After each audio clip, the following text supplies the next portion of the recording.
This isn't the first time that bad things have happened to us. Is in critical condition in the hospital right now. Focus on what actually matters. Absolutely cherish every moment we get. Correct them with gratitude and love. Keep your head up. There's hope. There's healing. Ladies and gentlemen, welcome to the Extraordinary Family Life Podcast. I'm lacking the energy and excitement this morning, as I'm sure you noticed, because we got up and got into our morning routines. We're going about our day, and then we got some super sad news.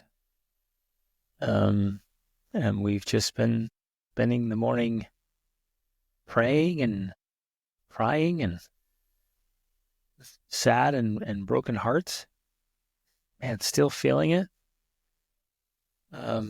Our good friends, their 1-year-old is in critical condition in the hospital right now. And our daughter Aaliyah is with them. Yeah, it's just, it's so sad. And so today's the day we record podcasts. So we thought, you know what, we'll still record something. We'll just be honest with our feelings and our thoughts, and maybe share something here that's helpful for all of us when we're facing tragedy and challenge. But I think more importantly, when things like this happen, for me, it just reminds me to absolutely cherish every moment we get. Because things like this have happened to us when we had our terrible car accident, 15 years ago. Man, I can't believe it's been that long already. 15 years ago, and we almost lost our daughter, Aaliyah, who's there with them. Yeah, the one who's there with them. Yeah, she was 3, and she was ejected from our van, and it snapped her femur in half, and a matter of inches would have ended her life. And it was this serious reality check that all the things we were worried about and stressed about and frustrated about just didn't even matter. All of our plans and all of our strategizing and all the stuff and things that we get so worked up about just literally don't matter. Well, it is always amazing to me how when things like this happen, and whether they happen to someone else or they happen to you, someone you care about, it has this power of bringing into focus everything that really matters, which is what you're talking about. And it is amazing to me how that works, how you're right. Everything we were previously worried about, suddenly it doesn't matter. It's not even important. Yesterday, I took my rabbit to the vet. Well, my daughter's rabbit. And we were all worried about it. And now I'm like, it doesn't matter. Not that she doesn't care about the rabbit anymore, but suddenly the perspective of that is shifted when you realize, I guess, what we care about more. We care more about the people we love. We care more about our friends, our family. Those are the things that really matter. And so it does create this very powerful, strong paradigm shift that helps us to focus on what actually matters, what we actually care about, what's most important to us. And I guess maybe that's the only message today. Yes. That we have had that paradigm shift again today. And if there's a positive thing that can come out of things like this, that is it. To share that paradigm shift with others so that they can take their current life and be reminded about what actually really matters. Exactly. As you can imagine, with all the coaching we do with good families like yours, we often hear stories of moms and dads and kids being so upset and fighting all the time and yelling at each other. And this is on a daily basis of, you left your shoes out, you're jumping on the furniture, we took you to a restaurant and you climbed over the table or under the table, and you took your stuff, you broke that thing, you embarrassed me. And we make big deals out of it. And in the moment, it seems like a big deal. And not that we're saying, we should just, because of what's most important, that we should all act like barbarians. We're not saying. Well, no, not at all. I guess, thank you for pointing that out. I want to point, when the overreacting that we do, that we're getting so upset when, like you said so well, it's like things like this are a great reminder for all of us to bring it back into focus, to shift the paradigm, have a quick reality check of like, well, hey, yeah, wait a minute. I don't want my children behaving like that, but I don't need to But blow a gasket, and I don't need to reprimand and get after him. Like I can gently, lovingly correct him and say, come here, I'm so grateful to have you. yeah, I mean, that is the driving emotion, I think, It has to be. is this reminder that through all of that, through all of the chaos, all of the challenge, all of the frustration, all of the irritation, and in fact, in spite of it, with the proper perspective, we can reduce those emotions, because instead what we can be experiencing is gratitude. Right.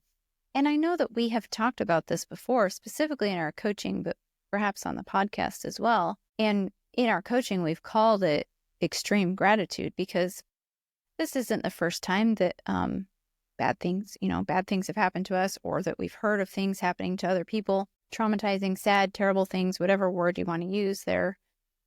But when it happens, again, it always brings this paradigm shift and reminder. But for me, I've tried to maintain that viewpoint as much as possible and as long as possible, not in a like morbid sort of way, but in a way that helps me be a better parent, right? When I remember how I feel in moments like this, because not only do I mourn with someone who's mourning and cry with them, I also feel much more gratitude for my own children and their own safety and their own health and well-being, which is a natural response. And so that's the key. That's the benefit of something like this, is that it can help us each be better parents on a daily basis, remembering that life's fragile. We have to remember that. And I don't know how to say it any stronger than just cherishing those moments and loving them. And instead of feeling the anger, resentment, frustration, irritation towards them and all the little things they do, choose instead to feel that extreme gratitude and love. Mm-hmm. And remember that it's just an enormous privilege. And still correct the behavior and still raise them and still do the laundry and make dinner and pay the bills. But it's interesting that I think that I've become good at this with that sort of mindset, because I can think of certain touch points over the years of a situation like this that has impacted me and influenced me. And because of that, I have learned how to be able to correct them with gratitude and love, to discipline them, or to, whatever. Those are the only two words I can think of that really matter. Discipline and correct them with love and gratitude. Like, it doesn't have to come from a place of irritation and annoyance and frustration. I can love them to death, and I can be so grateful that they're alive. And that can be my underlying emotion and feeling. And still, I can correct their behavior. Still, I can discipline them for things that they shouldn't be doing. But it's done from this place of sincere gratitude, because you're alive. Yeah. You're healthy. I'm so grateful for that. And I love you so much. So let's not do this thing. Right. And it's amazing how well kids respond to that. When you so much better taught them and train them, it's incredible to me that, my kids respond great to that. You don't have to get upset. You don't have to yell. You don't have to be angry and frustrated and irritated and annoyed. You can actually teach them all the things you need to teach them from a place of extreme gratitude that they're alive and well and healthy. I love that. So we're approaching them, no matter what's going on, all the stuff and things, we're approaching with a heart of love versus a heart of irritation. And this concept we got from a Muslim general in around the 1100s, Salah ad-Din, who he said he can be in war, and he was in war, and he says, I can go to war with a heart of peace. Mm-hmm. Instead of being in war, you could be in peacetime with a heart of war.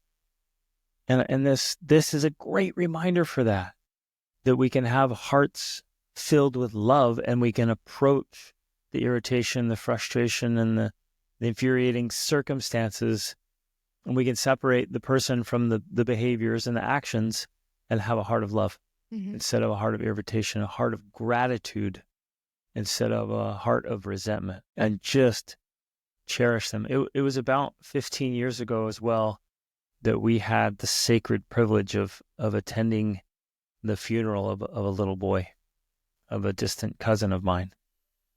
And it was sacred ground to be there and to see that. And one of the things they said that has just struck with me the whole time is they were so incredibly grateful for the time they did have. He was 4, and my second son was 4 at the time. So it was very relevant to me. And they kept focusing on how grateful they were that they had had those 4 years, where, immediately my mind was like, oh, what about all the rest of the years? And they, as a family, chose to focus on the 4 years they did have. And that struck me. It was powerful. And it was shortly after our accident where Aaliyah had been so severely injured. And so those things, I planted them deep in my heart.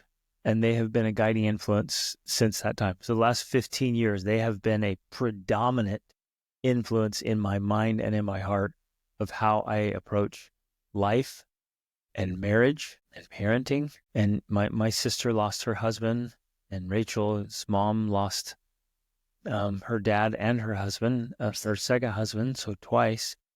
So we've kept this in our hearts and made it real and let it be a governing influence in our lives. We're not just like, oh, that was tough. And then, 2 weeks later, we're back to our old, bitter, frustrated selves. We're letting this transform the way we interact and the way we see life.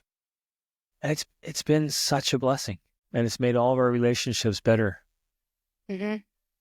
So hopefully this is helpful to somebody listening today, that, we don't have to wait until it hits close to home. We can learn even today from this message of hearing that, say, no, I'm going to do things differently, and set some alerts and set some reminders. Remind yourself of the way you want to be and how you want to show up, and how fragile life is and how precious it is, and to behave differently.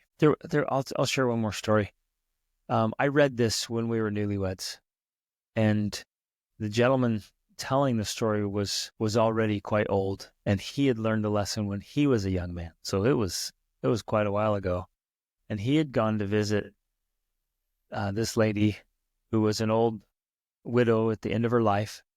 And she said, I want to teach you something, because he was recently married. So this was long generations of separation when I learned this, and I'm glad I learned it then. She had sat down with him, and she told him the story that when she was a newlywed, she'd gotten really angry at her husband.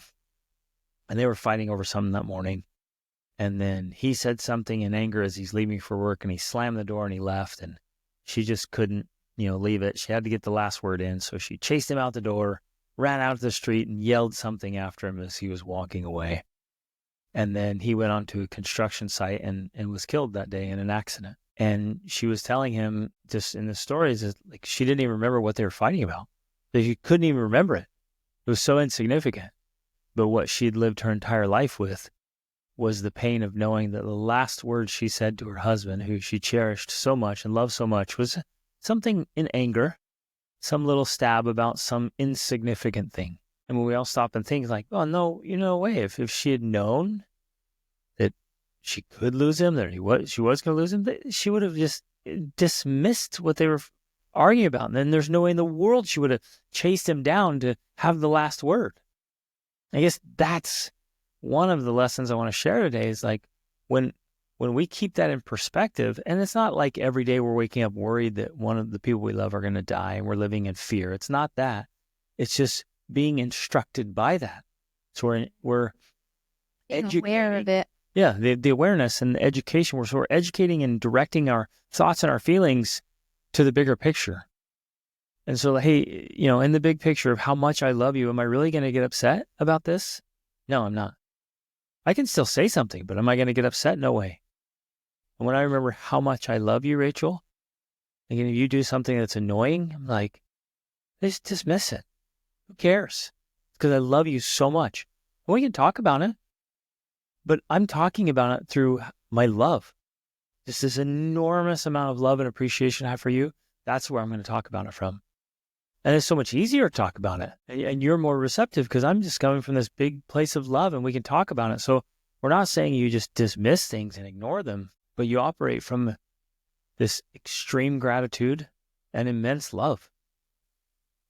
While you were talking, it made me think of something I've heard Jordan Peterson talk about a lot, because if any of you have listened to me, I'm kind of obsessed with Jordan Peterson. I've listened to like over 300 hours of his podcast. But something he says over and over again is that, in life, suffering and tragedy are inevitable, but that doesn't mean that we can always, that there's always the possibility of making it way worse and turning it into a living hell by our actions, words, and behaviors. And so, I think that's also another reminder for us is that, yeah, and maybe some of you listening now even are going through terrible things.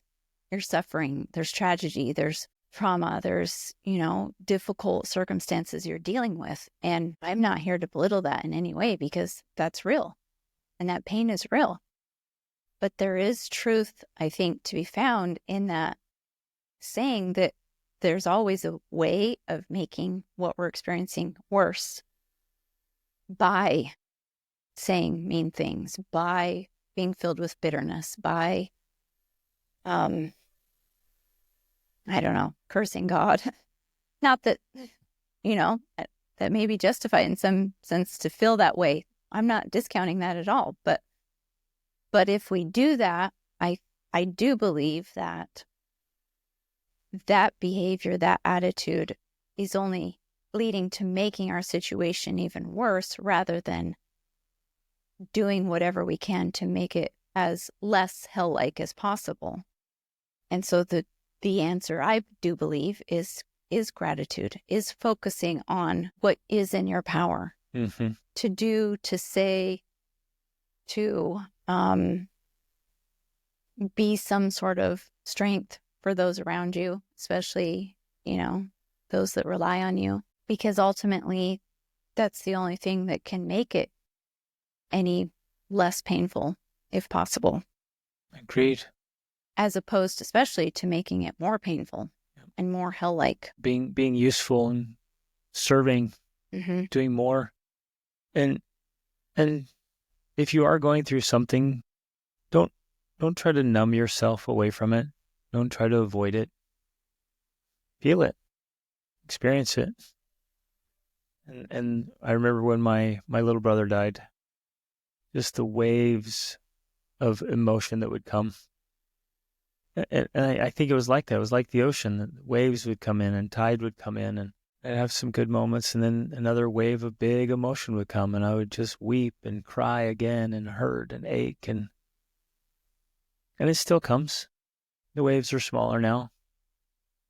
I still miss him, and every time I think about him, I do though, when I think about him, I just cherish the memory of him, and I cherish our experiences, and I cherish the time we did have together, which unfortunately was too short. And man, that was a hard lesson for me. I wish I'd spent way more time with him. Oh, I wish I'd spent more time, and that I'd been more fully engaged when we did spend time together. Had I known that his life would be so brief, I would have been more engaged, more deliberate, more intentional. And oh man, so feel it and be in it. And even as hard as it is to hope, sometimes have hope. And I would say, I guess my invitation, because this is what I'm going to do today, I invite you to do the same, is just absolutely love on the people in your life. Spend time with them, hug them, tell them how much you love and appreciate them. Apologize if you need to. Reach out to people that you feel like you've needed to, but you haven't. Make things right. and make sure the people in your life know how much you love and appreciate them. And then here's the most important part. Back it up by being better. Back it up. Like, let this love and gratitude drive you to become a better human being, so that we prove our love and our gratitude through our actions and long-lasting improvements. That's the way to show it. Mhm. Okay, that's it. Love you guys. If you're suffering, if you're struggling, if you're hurting, keep your head up. There's hope. There's healing. Let us know if there's some way we can help, and just keep moving forward. It's hard. We've been there. Been in hard times, and it's tough.